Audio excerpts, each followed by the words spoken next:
and welcome to Fresh Perspectives. My name is Gail, and today my guests are Diane Clark and Bill Moran, founders of the Greystone Nature Preserve. Are you considered as being in Fredonia? Yes. Oh, okay. Mailbox is in Fredonia, and the house and most of the property is in Portland. Oh, okay. Yeah, I know other people who have properties in two different villages. I know somebody who has like a Westfield phone number and a Sherman mailing address. So it's fun at tax time. I suppose.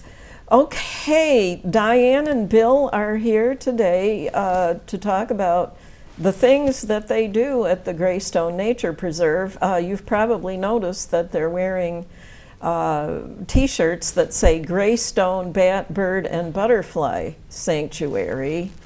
Diane was wearing a really pretty zip up the front hooded sweatshirt, but she wanted to take it off so that the T-shirt, what it said on the T-shirt, could show. So let's get started on talking about activities at Greystone. Very good. Well, I could start with, we have a photo to show where it all started. Right at that top of that hill, that's on the top of the escarpment. And it's a beautiful view of Chautauqua County rolling down to the lake. We can see all the way to Lake Erie and then across to Canada from that spot. And that's where Bill and I founded Greystone Nature Preserve.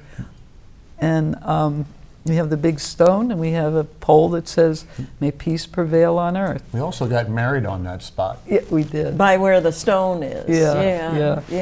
And our first goal when we found we could have this beautiful land and actually afford it was to start keeping it as a preserve of native habitat. So the flora and fauna on our 72 acres, it's all preserved. We make great efforts to keep it there. And to cut back invasives, things like that are necessary.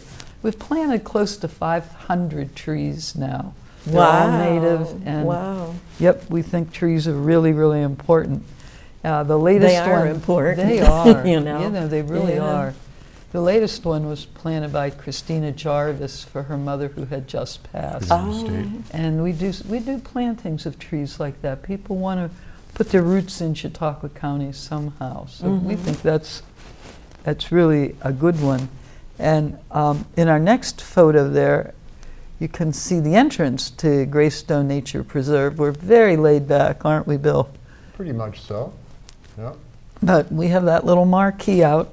And then the next photo might show some of our efforts at trees.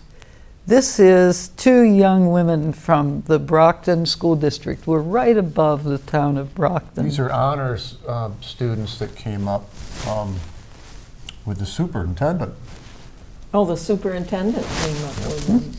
Wow. Came up to help us out one day. And they planted 39 trees that day. It's pretty cool. So we were a sanctuary, and we think that's necessary, or a preserve. We think that's necessary to preserve nature. And then, a few years ago, we became a sanctuary because we became aware that wildlife needs more than just a habitat. Wildlife really needs us two-leggeds to help keep species going. Most people know about the monarchs, how they were almost extinct. We didn't see any on our property 5 years ago, none. Today we've already seen two. Just today? Yes, this generation is just coming back this year so far. This year, not just today. A little too early in the morning today to see them, but this year. So we do extensive programs with not just monarchs, but all pollinators. We're trying our best to keep the friendly, what we call the friendly insects alive. Maybe you can... Yeah, speaking of the pollinators, we've borrowed this sign, but I kind of like it. We have several no-mow zones on the property now. I'm a little concerned about my carbon footprint as far as diesel and gasoline goes as well. But we're concerned about the pollinators, so we want to continue to create habitat for them. And that sign is compliments or we owe Jack and Diane Volker, who are community members who have dedicated their lives right now to bringing back the monarch and other butterflies. So they loaned us that sign for an event we're doing later on. And we're very grateful about that. That sign of the trees up above there, I think that's really important too. This is why we are planting trees, is that we're thinking about the next generation in Chautauqua County. I'm sure people know that trees are being removed at a fearful rate, and they don't grow that fast. No. So if we want older trees, we have to begin now to plant and preserve them. So those are the two main missions of the structure of Greystone: to preserve our beautiful Chautauqua County, and then to enhance it by having a sanctuary. And I know you know the plight of bats, and the plight of birds is also a heavy responsibility we feel we have. But the big thing that we're doing up on top of the escarpment is our educational program. And in that vein, we are right now in the middle of what we call our field days. And we offer our facility to public schools to bring the children out and to have exactly that. Not a sports field day, but a field day right in the real fields and in the woods. We have a great program. We have two brochures here. One is for the primary field days, which would be grades 1 through 4, and the other one is the field days for preschool. We feel it's so important to get children away from their TVs and even away from the malls and the other places where they think they're going out, and get them to the real outdoors. Some of their favorite activities are just running through fields of grass and visiting our little cabin in the woods. And then they have 4 educational lessons that are based on what they've been doing in their school that year. So any public school people out there that are interested, Greystone is open and operating field days anytime you would want to come up and bring a class. And we do allow young people to roll down the hills. And lay in a laying they can position roll- they and can and roll, just yeah. roll Time, down yeah. on the hills. Yeah. On photo 4, you can see one of our field days this year. That was Brockton came up, and that's about the size of our classes, but we divide them up into 4 groups. And then, believe it or not, after they've had 4 good environmental lessons, we all sit down right on the ground on these big picnic blankets, and we have an old-fashioned lunch right all together, family groups. Yeah, I wanted to say a few minutes ago, you were talking about the pollinators and things, and I know that beekeepers tell us that we shouldn't, when we mow our lawns, we shouldn't cut the grasses short, and they for the honeybees, because the things that grow in our lawns, that they make honey. Dandelions are a really good source of pollen and nectar for the honeybees, and so you might want to, people out there might want to think about that when you go out to mow your lawns. Absolutely, Gail. And think about, we are nature, and when we just are looking at like a Martha Stewart or a Better Homes and Gardens lawn, that is not natural to have grass that short. Right.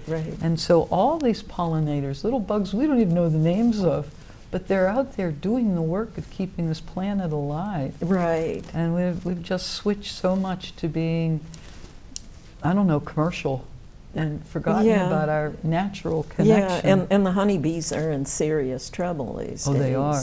Yeah, That's not to be just laughed at. Well, we're doing some things at Greystone, and I think the next picture shows one of the things we're doing, our first harvest this year. That is a basket chock full of lettuce. It looks like some radishes. And a couple of those Some are trio. our French radishes, just the beginning of this season. And that is part of our program with SUNY Fredonia. You might see a picture here of some girls. Yep, those are 2 interns direct from our local college. We have 5 interns working with us right now on various projects. And of course, an internship in college, that means that they're getting a college course, but they're doing the work. They're planning it, and they're getting hands-on experience. Oh, yeah, that's really good. Both of those girls are planning to be working with the Park Service. So how great that they're planting gardens and doing trail maintenance right now Yeah, to get them ready. yes, The one yes. just had a lesson yesterday in the chainsaw. Bill gave her a big introduction about safety in that. Yeah, then- that's a dangerous piece of equipment. I remember witnessing somebody immediately after having a chainsaw accident before he went to the emergency room one time. It Yeah. was a pretty difficult sight to see. Ugly, huh? Yeah, Yeah, that's why, we think it's a good opportunity for them to learn these dangerous big toys they'll have to play with when they're in the ranger service. So at least they've had a comfortable beginning. They also learned a rototiller. Do you walk behind the rototiller on your farming? Carol does the Yeah, I do. rototiller. Yeah, that's how it is with Yeah, us. Yeah. But we gave them instruction and let them have that bit of equipment just to, get it under their belt. We had a former college intern a few years back, and she was interested in the chainsaw, so I gave her instruction on that. And sure enough, about a year later, she sent us some correspondence from Colorado, and she was in the Park Service. And what was she doing? Trail maintenance, probably working the saw. Oh, wow. And happy as could be. that Really? She found Really? that job and was doing her passion in life. Wow. Although when she came to us, she was in set design at SUNY Fredonia. Set design? Theater. Set theater. Theater. set Oh my design. gosh. And we thought, how can we do an internship with her? And when Maybe we, she thought she'd look better with a chainsaw in her hand. yeah, when we talked about it, we said, well, set design 3 trails, one handicapped, one for scenery, and one to do this, it's called our medicinal plant trail. So it's along the edge of the woods, and we have all the herbs and plants that would be medicinal. So in designing them, she had to learn to do the chainsaw because there was a tree in the way. Yeah, yeah. So she is an example of strong female power now. Absolutely, Gail, that's cool, yeah. We enjoy the college interns, very much so.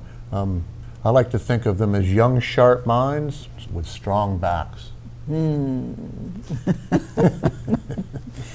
Another thing we work at is the Resource Center. And here you can see, I'm sorry, this is Job Corps. Oh, yeah. Besides SUNY Fredonia, every Saturday, we have a group of Job Corps students come over to just have a day in nature. Of course, Bill and I believe that nature is the healer of us all, the meditator, the contemplative, and boy, do they learn new things about nature, because a lot of these students are from New York City. Right here, they're working with the 2-man saw. and Two-person saw. Oh yes, I'm sorry, To be right. politically correct, Two-person, or right, two-person. right. Yeah. It used to be probably only men did it, Yep. but women are doing it now. The really cool thing about that is that you have to be very, very gentle when you start that saw with your partner, or it'll buck on you. If you just get real He-Man, it'll buck on you. And the most important thing is you have to cooperate. It's a good exercise in teamwork. Yeah, we think. Oh, yeah, teamwork. We think that's one of its, main attributes that they have. So let's see here. What else are we doing? Oh yes, this is the Resource Center. These are 2 people from the Resource Center, and I think you can pick out that they're filling bird feeders. Takes a while, and yet they can get their hands into the actual act of helping nature and preserving nature. We have extensive bird feeders, and just about every species you could mention comes to our bird feeders, and we feel a responsibility, since we've taken so much of we 2-leggeds have taken so much of the land from the birds, to make sure that they have a place where they can be nourished. And we've been working with the Dunkirk Resource Center now for about 8 years. I would think so, Perhaps. yeah. That's how my husband first got acquainted Yeah. with you. Yeah. Yes. Yeah, he met you before I did. I didn't meet you until we came to that aqua program you had several years back. That's right, yeah. Carl was a staff member from the Resource Center, and really, he taught us to get out into the fields and to allow these people who just never get to just walk outside of sidewalks and things, to just let them experience nature and let their own feet be their balancers and be their own guides into nature. So Yeah. he was a strong element in us developing our program, which has moved on, and now we also do other activities out there. Right here you see our little cabin in the woods. This was a misty, moisty Foggy day. You know, I was just going to say, I can see fog in the It was very background. foggy Oh, that day. yeah. The And parents, this was a birthday party. yeah, yeah. And the kids just loved it because they could run through the fields and find themselves immersed in their own world. And that's our little cabin in the woods. So they were back in the woods together.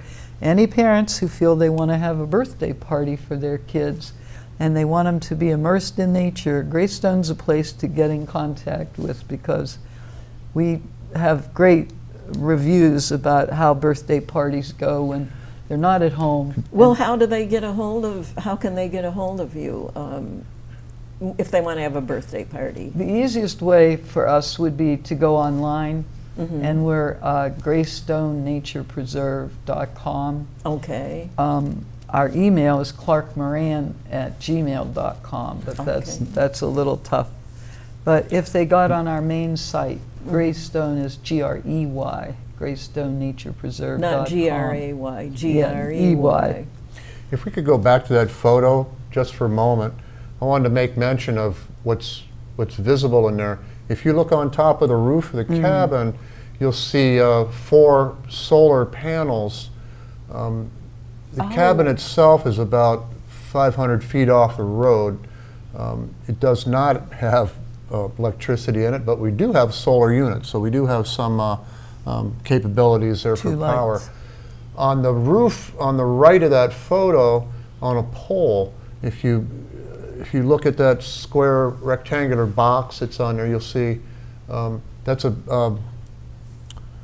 for the bats. And it's a maternity maternity bat bat house. house. A maternity bat. Yeah, that would attract a female bat to attract other female bats to use that as a maternity. It's not very attractive, but it is one that might help preserve the species. And we do have 3 on the property.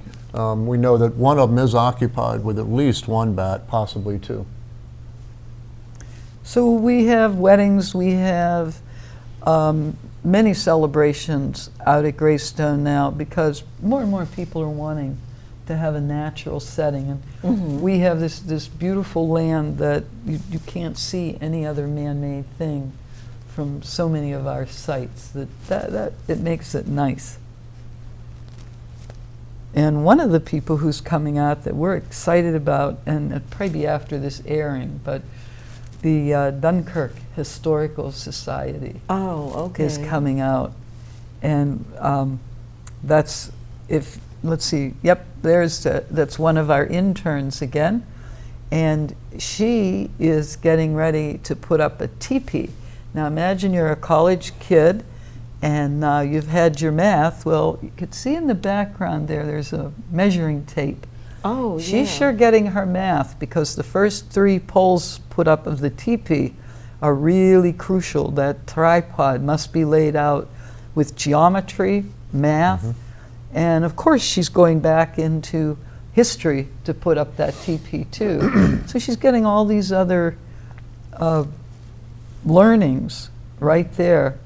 And there's the finished teepee. Yeah, and so when the Dunkirk Historic Society comes out, we'll have the teepee and the rolling Chautauqua landscape for them to enjoy. We're also hoping to have a person representing the family that farmed that before we bought it. That went back like 5 generations. Wow, 5 generations on the piece of property where Yeah. you are. Yeah. Wow. So we're hoping that they come out. And that way we do a lot of outreach. We do the Wild America Festival, and we do the Great Lakes experience. We just finished with that. And we table at lots of places, and this is this is something we did for Earth Day. We went to the college campus.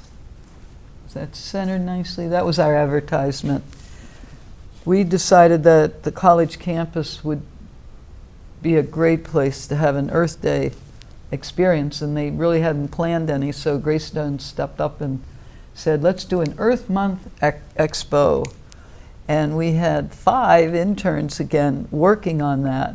And it was a huge event. We had, as you can see, we had nature games and environmental workshops. Every half hour there was a different environmental workshop. And then we had all sorts of vendors, and about 17 informational tables.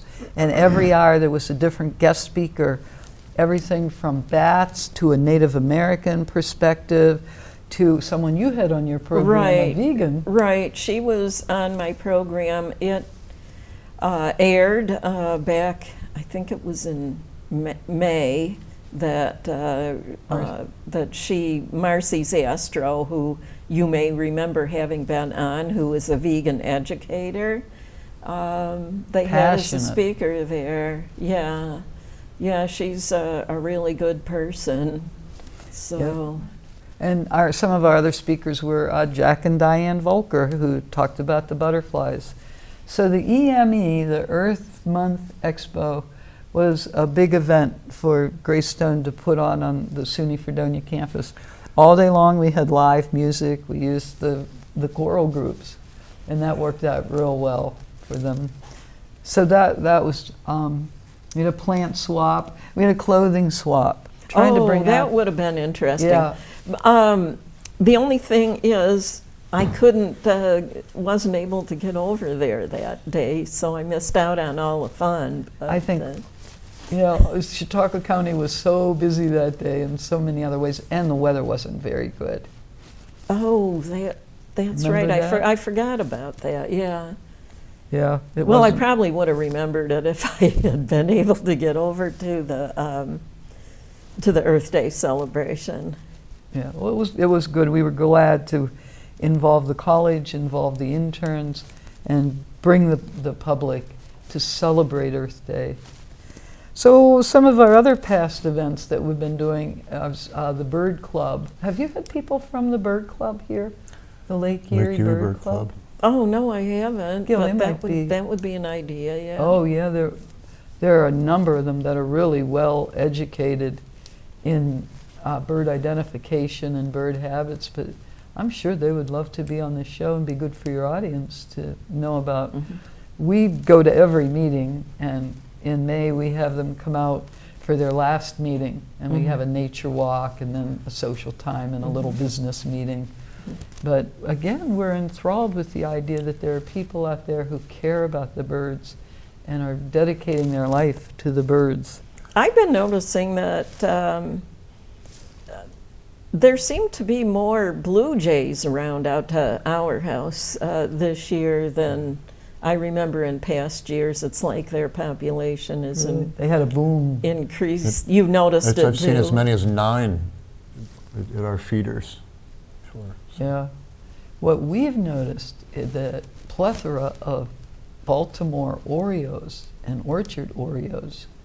And people in Fredonia are echoing the same thing to us, that they don't know why the Oreos seem to have had a good spring. It might be related to the weather, it might be related to maybe they're getting a little more habitat around. It might be related to the fact that people are putting out jelly and orange slices for them because they're fruit eaters. And up here in this climate, what are they going to eat this early? Yeah.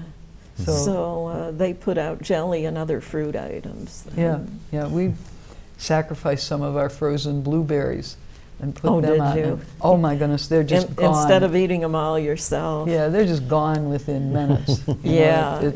It's amazing. Another thing that goes on is that, I mentioned it before, the medicinal plant trail. Oh, We yeah. have one of our board members, Sarah Sorcy, Oh, yeah. has her own business. Sweet and flag. Sweet Flag Herbs, right, yeah. Bill? Yep. And she has an extensive trail of medicinal plants. And then she holds classes on the property where Oh. people go out and they identify different wild plants that have medicinal value or culinary value. And then they make potions and tinctures and all sorts of things. So that's going on a regular basis. It's quite a nice event that happens there. And then the last future event that we're looking forward to is our little cabin in the woods. So we Okay. got a grant to get it refinished. Oh, okay. You didn't bring a picture of that, right? No, we have that birthday picture, but we didn't bring a picture of that. But in imagination, it is that little cabin where kids can go and feel they have a little home in nature that's simplistic Oh, and that's yeah. right with the earth. Mm-hmm. And we think that's important. We're really looking forward to the completion of, we want to get it a little less rustic on the inside. Oh, And maybe right. get the walls finished a little bit. Yeah. And also then to have it not quite so cold or so hot. Oh, yeah. It's a three seasons cabin, really, when you think about it. We have a small pot-belly stove Mm-hmm. inside. And I think one wall is all full of blackboards. So there's always an opportunity to put your name on the blackboard or leave a Oh. message, yeah. Oh, yeah, yeah. Kind of like a little old one-room schoolhouse. So, yeah, that sounds really interesting. I know that, I do know that, you know, it's easier to keep a place clean if it's finished on the inside and everything. Yeah. And I think our folks feel more comfortable with it when it's, you know, When it has a it's- more finished look on the inside. But it's not going to have a bathroom in it, I take it. No, we have an outhouse. You have an outhouse, Yeah. okay. Two Yeah. outhouses, And, okay. yep, White Terrace Construction has generously said that they will help with the construction, and the Northern Chautauqua Community Foundation, who we think is just the best agency around, they have given us the grant to work on that. And also Lake Shore Savings Bank put up part of the grant money so that we Really? could have Wow. that finished. So we feel, Gail, like we're kind of a pull together network of a lot of community things. We talked about how we go out and do things, but also the community flows into us, Lake Shore and the Chautauqua Community Foundation and Mike over at White Terrace. These are all people who are giving and happy to do so. Yeah. Another thing that we give out, these are certificates of achievement. We're always looking for volunteers. Oh, yes.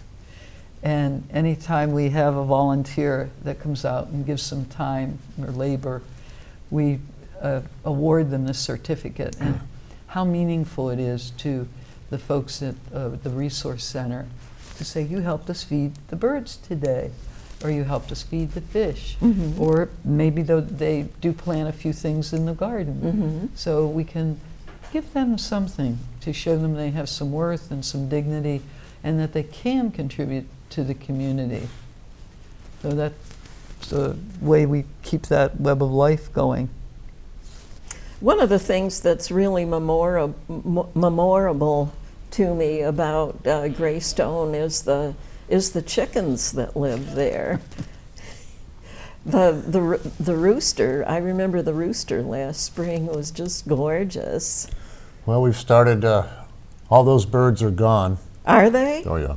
They were older, and somebody wanted the chickens when we went to Florida last year for the Oh. winter. So someone took the birds from us.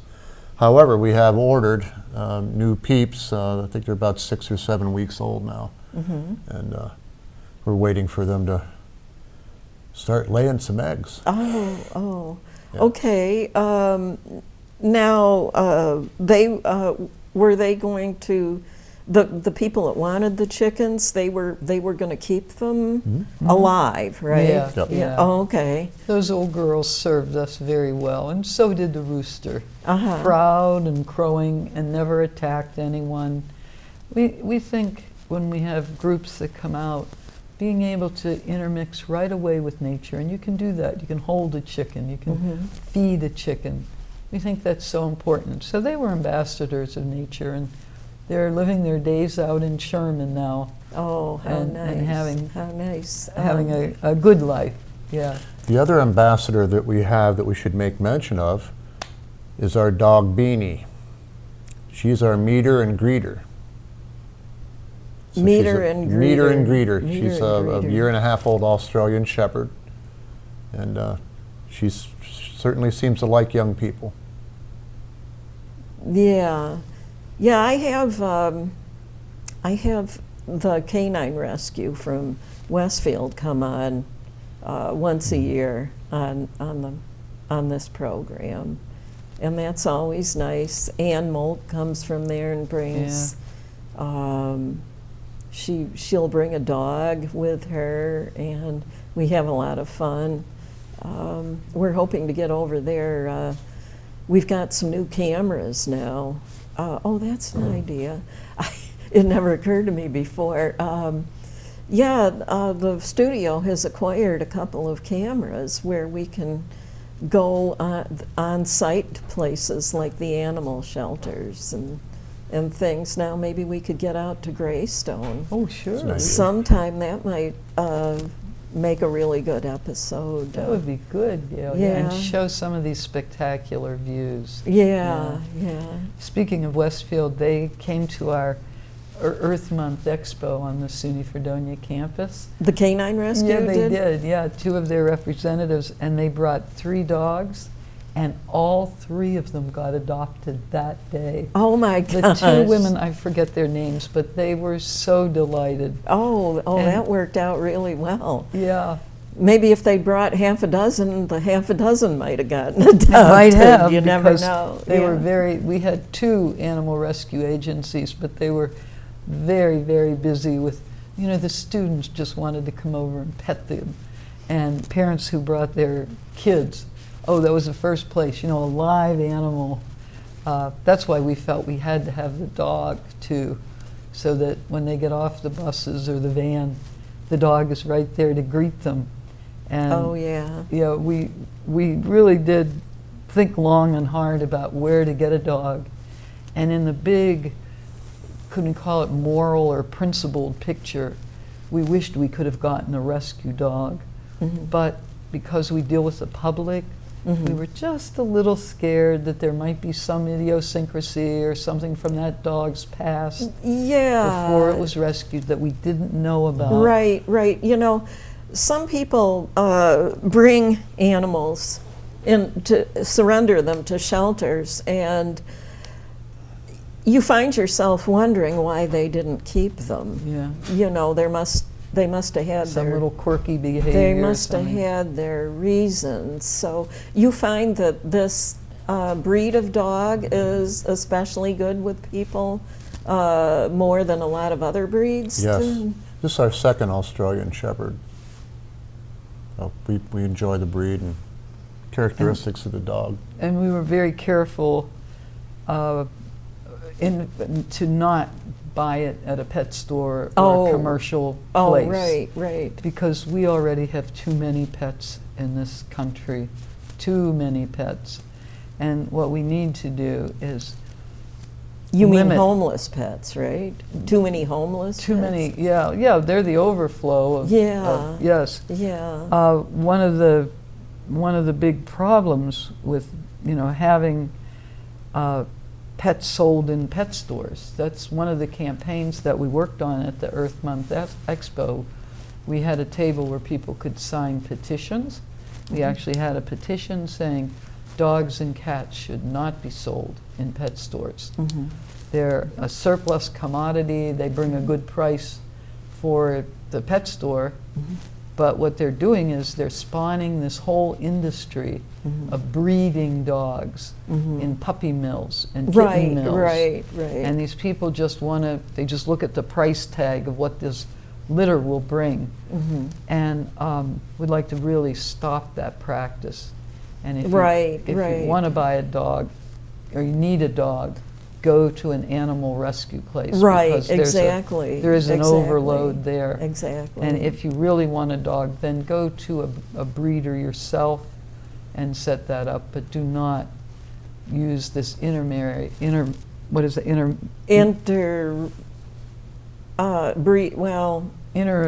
a person in between the breeder and what you buy. Middleman. A what? Middleman? Yeah, that middleman. Middleman. You know. Okay. So we're very very aware of that industry that's sprung up, and it's huge. And so it could be stopped with just individual efforts. Another thing that was contrary to the popular way of thinking are balloon releases. Oh, balloon releases. Yes. I've been hearing negative stories about them. They contribute a certain amount of pollution to the environment after they're released, right? And would sometimes wildlife maybe accidentally eat them and so forth too. Yeah. You know, we're such a funny species. We have these emotions, and somebody has passed, and they're up in heaven, I guess, that you want to relate to them somehow. So you set a balloon off to get to them, or you're really happy about something, graduation, and so you want to throw a whole bunch of balloons up in the air. But really, Gail, it's litter. It is. If you were throwing those balloons down on the ground and saying, happy graduation, people would go like, that's not a good way to celebrate it. And maybe it's the people don't know their physics, that those balloons will come down to the earth. Right. They really will not enter heaven. Yeah, we have occasionally found them in our neighborhood alongside the road and out in fields. And we live across the road from the Mayville Conservation Club, and one time I noticed that there was something blue over there in the yard, and then the wind started blowing it, and it blew it across to the road towards the woods on the other side, and I went and got it. It was one of those, not those rubbery balloons, but those other foil-looking ones. Is that mylar? That's mylar. Yeah. So every once in a while we do. Well, you know, some people send them up with messages on the inside of the balloon for people to find and things like that. But it would be a lot better if they didn't do things Find that another way. Yeah. I mean, we have cell phones now for messages. Oh, right. You can do so many clever things on a cell phone. Even before cell phones, you could mail letters to people. Absolutely. And everything. It's a poor way to communicate. Yeah. It's a poor way to celebrate, and anyone who does it is just plain ignorant. They're just not looking at the real picture of the earth. Bill and I take that stand because, like you, we not only find them on our land, but once a year we do the Great Lakes Beach Sweep. Oh, yeah. There, what would you say, Bill? 5 every time we patrol a beach, at least? Find a few, yeah. They're out there, and it's not just a balloon; it's the long string and all the ribbons that are tied to them. And several times we've actually witnessed an animal, a fish, and there it's got that caught in its mouth, the string part, and it's washed up because that was an impediment to it. It got enough of that string down its gullet that it was right there. You see it right there on the beach, the destructive aspect of those balloons. And that doesn't, account for all the fish that swallow them, and then they die later because they can't pass them or they're Right. Another- It's like the plastic pollution. yeah. You know, so,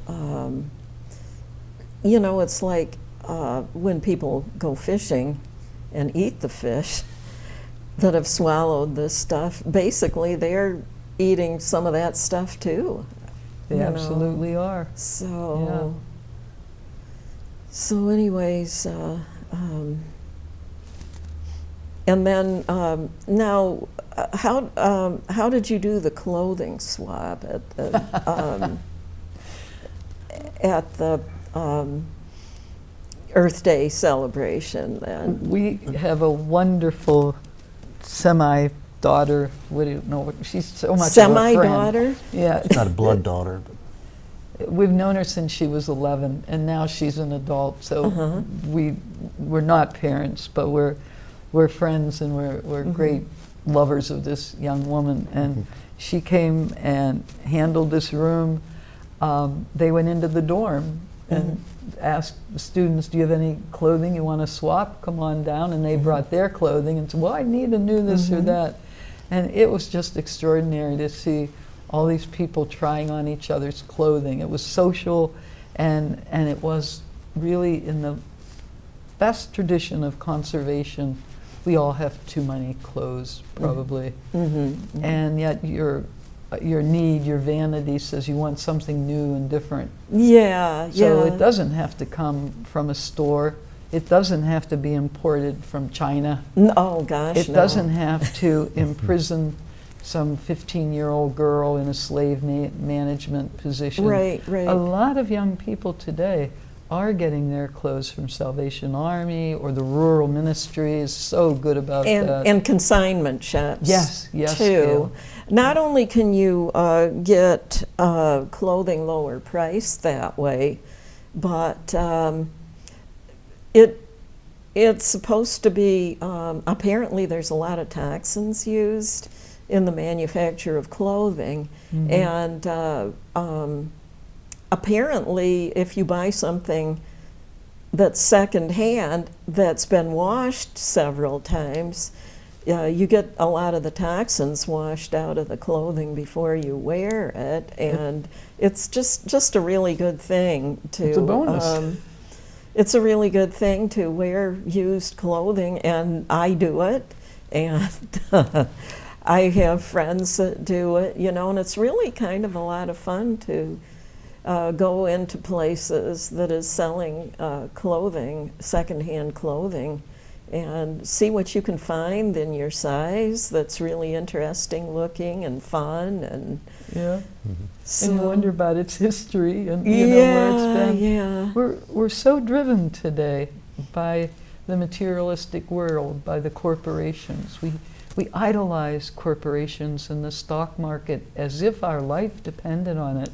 And when you tell people it doesn't depend on finances, they're just shocked. You say your life really depends on nature and the world. Right, right. Because people have taken that step into thinking anybody who helps my finances is great, and I have to keep up with the Joneses. I have to have new clothing all the time, and that's what makes me, not, you know, the person inside. Yeah. Yeah.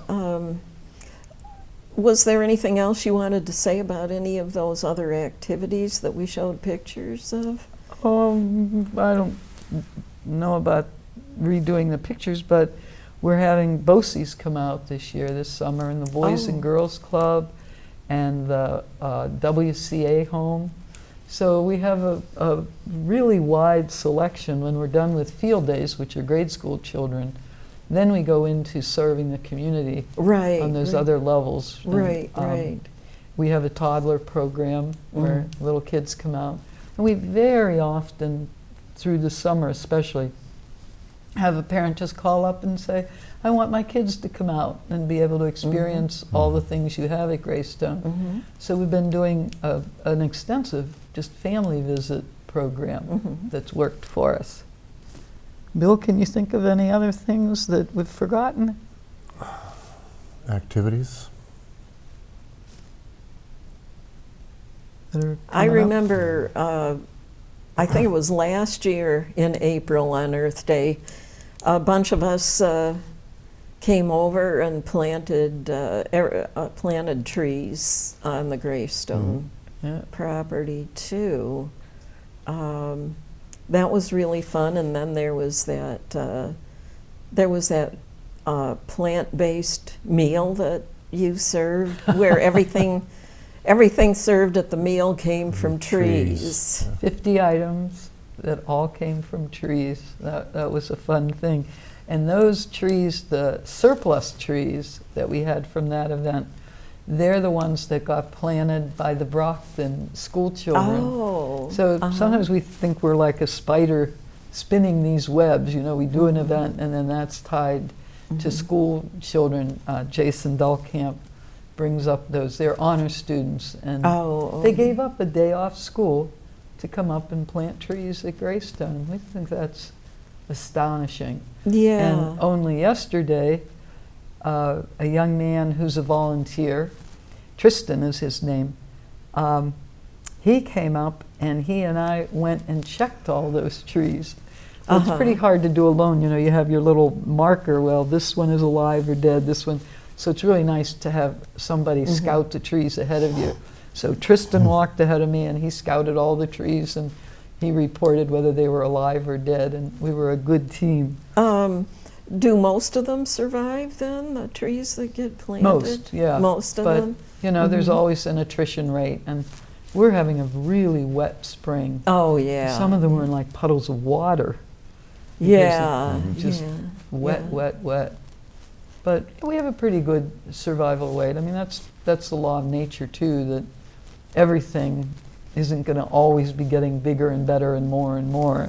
So how are the tulip poplars doing? I know you had tulip poplars to plant. How are they doing? They're splendid. And the tulip poplar it's such a wonderful tree because it just begins like every other little sapling, and it grows so straight and so symmetrical. And when it's in the forest, it just gently pushes out all its neighbors. It's fun over years to watch them grow because other trees send out branches and try to get that sunlight here and there, and they're going all over the place to get to the sun. But the tulip poplar, it just comes up from its stem or trunk, and it just keeps moving out, almost like a conifer does. And it just stands alone pretty well in its own space. So, well, they get blossoms. That's a flowering tree, isn't it? And they're flowering right now. When the college professor who wanted to honor her mother with the planting of a tree, she chose a tulip poplar. And it's nice because it's visible from the house. And we can watch it do that act of just getting bigger and bigger.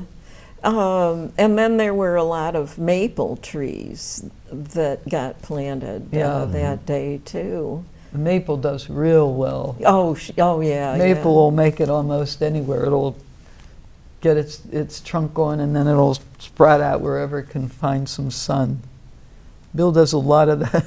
Planting is the easy part in a way. It's the maintenance of the trees, because you have the deer and the bunny, and not to mention the wind, that a lot of trees need to be staked out. We have one down in the woods that we planted for a young man who lost his mother during finals time at SUNY Fredonia, and he could not miss this final. So on the day of his mother's funeral, we took him into the woods and we planted this we wanted it to be a big, substantial weeping willow. We're eternally going down there and having to redo the guy lines because it's growing up and then it'll want to flop over because it's growing faster than it can support itself. So tree maintenance is a big role of what we do at Greystone. And also we're maintaining the restoration of a creek that was destroyed by poor forestry procedures. The creek needed to be restored, and now there's big boulders where it would have eroded a side and caused a slide. And so we're rehabilitating that section big time right now. It's important to do. Mhm. So we're busy in the field, we're busy with classes. We're busy in the office as well. Yeah. What do you do in the office? We're looking for grants to help Oh, yeah. to help us with our operational expenses. Otherwise, it's just mom and pop. It's just us and old retirements that we have. Yeah. We're fixed incomes and retired. Right, But right. we've been successful with working with Northern Chautauqua Community Foundation. Mm-hmm. They've been very generous. Diane mentioned Lakeshore Bank. But also, because I know you have a large audience in the South County, Cummings Engine helped us out with a grant for a refurbished used golf cart. Oh. And they kicked in the majority of that, and we put in some good faith money, and now we have a vehicle that we can transport folks around on that may not be so ambulatory. Uh-huh. And it's also a great work vehicle for us. We don't take the car out into the field as often as we used to now. We Okay. take the electric golf cart, Yeah. which was a generous donation from Cummings. We're very appreciative of that. Oh, yeah, that was really nice of them. They're somewhat involved with the Chautauqua County Education Coalition, too. I had somebody from there on, from that coalition on last year one time, Justin Hanift from the Education Coalition. So they're involved with Cummins too. Mhm. So, yeah. We thought it was fun that a corporation that makes diesel engines would be willing to do an electric golf cart. So it's kind of not what their line is, but we wanted an electric. We didn't want to have another gasoline-powered vehicle on the Right, grounds. right. So we waited till we got our solar array. Okay, so how does this electric golf cart work? How do you charge it up? How do you keep it electrified? Charging it right from the house. We also have 14 solar panels on the roof, so we like to call it our going to the sun vehicle. Right on the sun. Going to the sun And vehicle. you can imagine when folks come from the resource center and we tell them, you're going to ride on the sun now. And we can take them to back trails and over to meadows where normally they just don't have the stamina to walk that far. So they can go to these places and have a little time in nature that they wouldn't have had just from our car or the tractor. We do give some folks tractor rides, but that's different too. Hay wagon. And Okay. wagon. Okay. Hay wagon. You have a tractor with a wagon that Yeah. you pull with the It's a trailer. hay wagon. Yeah, It's a yeah. hay wagon. Yeah, hay wagon. Yeah, that's always been a popular fall activity, is going for hay rides. Yeah. We like to do it, especially like with the Boys and Girls Club or the Job Corps. Job Corps comes out in the evening, and we do what we call night watch. And they have a campfire, so a lot of those students don't get a campfire, and they have marshmallow roast, of course. Teenagers, they're going to want to eat. Right. And then we'll put them on the hay wagon as it's starting to get dark. And it's so nice because they can lay back and watch the stars. Oh, yeah. And Yeah. that's always a highlight of the night watch when we do that. The other thing that we're really proud of, that Cummings has sent volunteers out from the plant. They have an extensive they volunteer do? program. Oh, I didn't know that. Yeah, they're to be commended on that. They like to send out like 30 or 40 at a time, and we're too small for that. Oh, yeah, yeah.